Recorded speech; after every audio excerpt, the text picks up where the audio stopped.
So what's up guys, tayo ay magluluto ng scrambled seafoods. Kahit ano guys, kahit sari-sari siya, basta mayroon. At siyempre, kaunti lang kasi no choice, wala naman tayong tira. Pinakuluan ko muna yung gulay guys, saglit no, tinimplahan para malasa. So ayan guys yung ihahalo ko. Ayan, 4 lang ilang peperaso lang.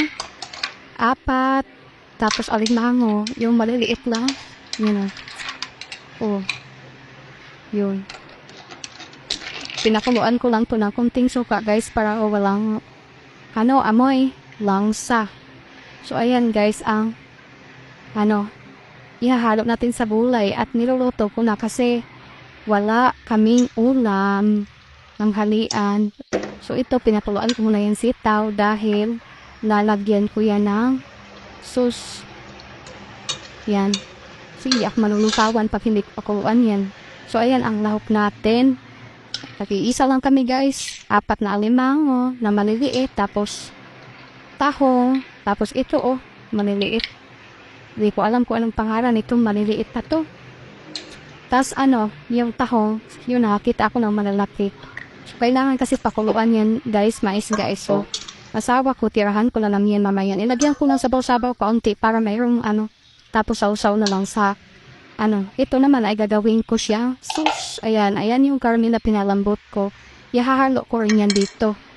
So, pinalambot ko yan. Ito ay lagyan ko ng sauce. Ayan. So, lagyan natin yan guys ng sili. Ayan. Na maanghang. Lagay natin dyan para yun. Ito bali yung sauce niya. Pwede natin isawsaw yung gulay dyan. So, niluluto ko na yan kasi wala kaming ulam. Ayun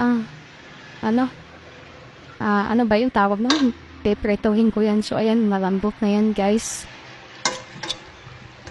Half cook lang. Yan. Makaunin ko na yan. Bibili pa ako na Ikara, bunutin mo to. Ito, ko lang to, guys. Saglitan ko lang itong pinakuluan ito. Ang pinakulo ko lang yan ay suka, paminta durog. Kunting suka lang. Paminta durog, magic sarap. So, para bubuka lang siya. Tapos ito pinadambutan ko yung baboy na ilang piraso. So, mahal guys, talaga, no? Pero, gusto ko talagang tumikim ng scramble, ganyan. Kaya, bumili talaga ako kahit ilang piraso lang. So, kahit isa lang sa amin, no? Oh, yan, half cook na yan. Ayan. Ilunod ko yan. So, ngayon ipaghahalo ko yan guys, ipag-mix ko yan dito sa itong ito, pag-mix ko yan. So, ito titimplahan ko yan para mamaya ibuhos ko yan. Yung sauce na yan, magagamit yan.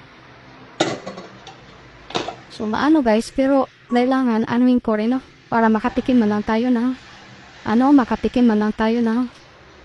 masarap na kahit paano ba makatikim man lang tayo ng medyo masarap-sarap. So, ilagay ko na yung alimasag dito, guys. Yan. Lalagay ko na yan dyan. Kasi, kunting pakulo na lang yan. So, lalagay ko na yan dyan.